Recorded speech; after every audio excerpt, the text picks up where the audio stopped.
Hey, what's going on, everybody? This is Adam Burke from BangTheBook.com coming to you with my Wednesday weekend look ahead, looking at some situational spots here in the NBA, NHL, and college basketball for the weekend. Obviously, no football here this weekend and no football for quite some time. So for right now, going to do NBA, college basketball, the NHL. If you do soccer, tennis, golf, NASCAR coming back around as well. Obviously, UFC and the other MMA circuits that are out there. Still plenty of things for you to bet on. We're not that far away from spring training or looking at Major League Baseball futures, division futures, World Series futures, some individual player props, things of that sort. A lot of stuff going on, of course, here still to bet on. But as we know here, football does drive the bus in this business. And unfortunately, that is now gone until the month of August. But we'll do the best we can here with these videos and with some spots on the hardwood and on the ice. Unfortunately, a setback with last night's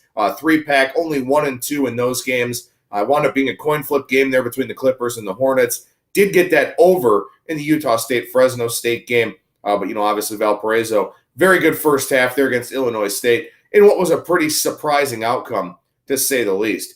Over at BangTheBook.com, great things going on a daily basis. Lots of good write-ups in the NBA, college basketball, and NHL. My Pebble Beach golf preview. Also here, check out our Bang the Book YouTube page preview for Pebble Beach Pro-Am. That was done by Brian Blessing. Got that posted here yesterday. So a good video there. We'll have good videos throughout the week on Bang the Book, or on our Bang the Book YouTube page, including today's Sharp Money Report from Kyle Hunter, looking at what sharp people are betting in college basketball and the NBA. So wall-to-wall content covering all the sports markets that are going on right now. I didn't sleep overnight, had some insomnia, so got to catch up a little bit on my Major League Baseball stuff. So the MLB betting guide should be out late here in the month of February, and then with all of March free to look at some individual player type of angles for you to consider from a betting standpoint. Really excited about the MLB content that we've got coming up here over at BangTheBook.com. All right, so let's get into the Wednesday weekend look ahead. Look at some spots here, as I said, across the NBA, NHL, and college basketball. We start in the association, and of course, as I mentioned on Monday, and as we'll continue to drive the point home, with the All-Star break coming up, you really want to look at motivation for these teams, see who wants to be there, and sort of use that as a starting point. Again, it's not the be-all, end-all, because you could be wrong about that motivation factor, but it is definitely a key part of the handicap here at this time of the year. And we start with one of those games actually on Friday night here between the Bulls and the Nets. This is a standalone road game for the Chicago Bulls, their last road game before the All-Star break. Also, this is the front end of a back-to-back. They will host, I believe it's Washington, on Saturday night. So I really don't think that Chicago has any interest in showing up for that game against Brooklyn. I would take the Nets, at least considering that the line should be pretty reasonable there, as the Nets are still a team that, obviously a lot of people don't want to lay big numbers with because they've had their struggles over the last few seasons. But the Bulls, I don't think we get any kind of effort from them on Friday night. So definitely my starting point there in that game would be the Brooklyn Nets. We move to Saturday here. Cavs taking on the Pacers. Really interesting situational spot for both of these teams here. Cavs in a back-to-back coming in from playing Washington on Friday night. We look at Indiana here. 7th game in 11 days for the Pacers. Obviously, they're operating shorthanded without Victor Oladipo right now. A big win for them last night over the Lakers. 5th game in 7 days there. Obviously, a no-show from LeBron's group in that game. But still for Indiana, I think this could be one of those, not even just physical letdown spots, but a mental letdown spot. You're playing at such a high level, a lot of games in a short amount of time. Your star player not in the lineup. So I think this is a really tough spot for Indiana. It's not great for the Cavs, obviously, and really with how the Cavs are this year, no spot is good for the Cavs. But I do think that this is one that you may want to consider. Looking at Cleveland here, getting a lot of points in Indianapolis. Again, it's tough to back the Cavs, but situationally, even with the back-to-back, I don't think this is a bad spot for them. Spurs and Jazz coming up here on Saturday. This is handicapping 101. This will be baked into the line, so you're not getting any kind of value on it, but still a situational spot to consider nonetheless. The Spurs are playing a third road game in 4 nights. They'll do that in the elevation of Salt Lake City. Obviously, the Jazz in a much better situation there, especially because they have 2 days off prior to that game. One more game in the NBA here to talk about. The Blazers and the Mavericks on Sunday. How about the schedule here recently for the Portland Trail Blazers? This game in particular on Sunday night will be their first road game since January 24th. January 24th. And in fact, you look at their schedule, they were at Phoenix on January 24th, hosted Atlanta on January 26th, hosted Utah on January 30th, hosted Miami and lost by 10 at home here on February 5th, excuse me. They host San Antonio tomorrow night. That game, coming up here on the 7th. Then you've got at Dallas on the 10th and a back-to-back against Oklahoma City on the 11th. So Portland has really only played, 4 games since January 24th. So they have not been playing a whole lot at all whatsoever. A little bit of a rust factor there in that game against the Heat. Obviously, we'll see how they do against the Spurs on Thursday night. But first road game since January 24th here for them. Portland also much better team at home than they are on the road. 22-8 at home going into tomorrow night's game, plus 8.1 points per game. On the road, just 10-13, minus 4.2 points per game. So Portland's been a good bet at home, a tough bet on the road, and here they're on the road for the first time in quite some time to take on Dallas on Sunday. I believe it's an evening start time there for that one. We move over to the NHL here. Talked about this with Brian Blessing on our Tuesday edition of Bang the Book Radio, but a lot of day games in the NHL here so far this season. And in fact, on Saturday, 8 games starting at 2 o'clock local time or earlier. And there are, of course, some afternoon games on Sunday as well. We'll touch on the games here for Saturday specifically because you've got so many day games. It's hockey day in Canada. So all-day hockey on the cable networks up there north of the border. You've got a couple of games here that do stand out. These are for U.S. teams, but the Ducks and the Flyers on Saturday. 4th road game in 5.5 days for the Ducks. 5th road game in 7.5 days. Early starts are something that the Flyers are very accustomed to at this point in time. Got to like Flyers first period. Got to like Flyers for the full game there in that one against the Ducks. Then on Saturday, you've also got the Kings taking on the Bruins. This is a 4th road game in 5.5 days for the Kings. 2 off days for the Bruins before this one. So 2 West Coast teams playing early on Saturday, both in very, very bad spots.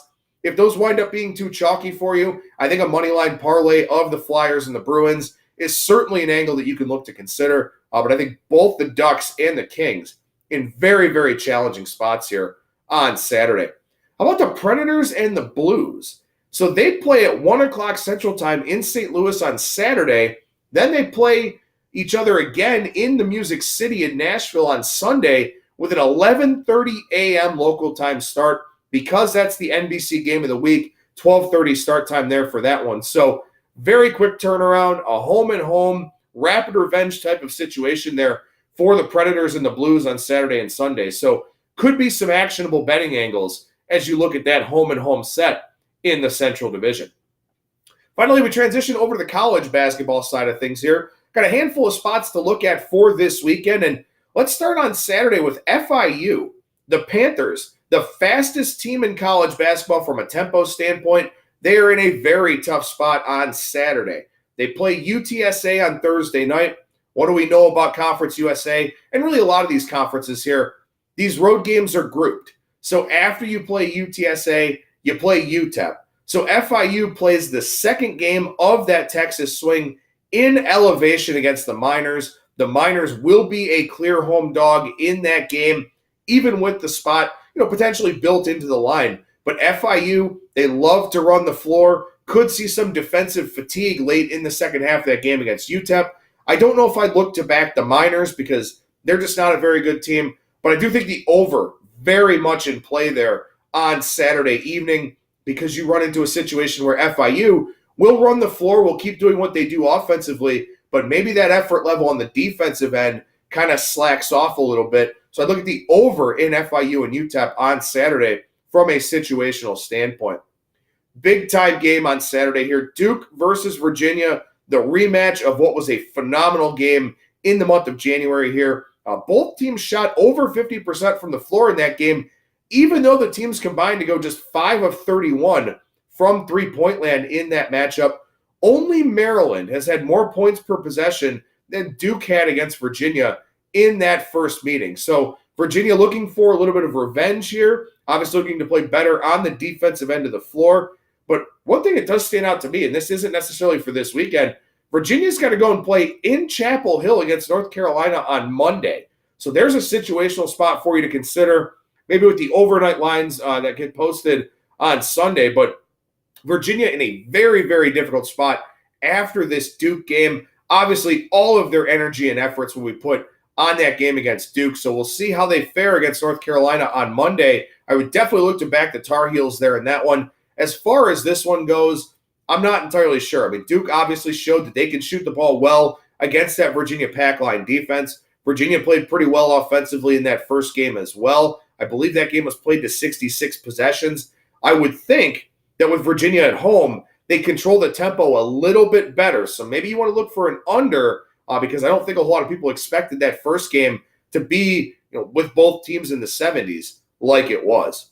We move out to the Mountain West here. Nevada's got a revenge game this weekend. They take on New Mexico. The Lobos are the only team in Mountain West Conference play to knock off Nevada here this year, and they did it in emphatic fashion. They won that game by 28 points. Nevada 4 for 22 from 3, 16 of 27 from the line. Very bad shooting performance from the Wolfpack. Obviously, what's most concerning is that they gave up 85 points in that game, but I would certainly expect Musselman's team to get some revenge here in this one. Of course, you will be laying a big number to take Nevada, but it is a revenge game. And for Nevada, they wanted to run the table in conference play. Not able to do that now. They're obviously still very safely in the NCAA tournament, but they will be looking for revenge here. I would rather bet on them to get it than fade them in that particular spot up in Reno here on Saturday. We go to the MAC for Toledo versus Bowling Green. These two schools very, very close in proximity, about 25 miles apart. Bowling Green getting a lot of run right now. They had that nice upset win over Buffalo. They've been very, very good here in conference play. Toledo is also a solid MAC team. This one is at Bowling Green, but I think Toledo, chip on their shoulder, should come with a max effort here. Maybe they're an interesting and very live dog for that short trip down I-75 to take on the Falcons. Finally, one more situational angle to look at here this weekend. Prairie View A&M plays Texas Southern. Give the SWAC a little bit of love here on this Wednesday weekend look ahead. Prairie View A&M 2-11 straight up to start the year, 9-0 in conference play. Big time game here against Texas Southern, who, Texas Southern played the second strongest non-conference schedule. Prairie View A&M played the 29th strongest. Those numbers coming from Ken Palm. Big matchup here in the SWAC. Obviously for Texas Southern, a chance to sort of get back on track a little bit in conference play. They are only 3-6 against the spread in SWAC matchups. Prairie View A&M 6-3. They failed to cover on Monday night. So that'd be a good one down there in the SWAC. Not sure who I'd look to take, but, could be a spot where Prairie View A&M does get that first conference loss. Great stuff going on over at BangTheBook.com right now. Going to have Kyle Hunter and Wes Reynolds on the Wednesday edition of the show. Brad Powers and Tony George on Thursday. I'm Adam Burke for BangTheBook.com.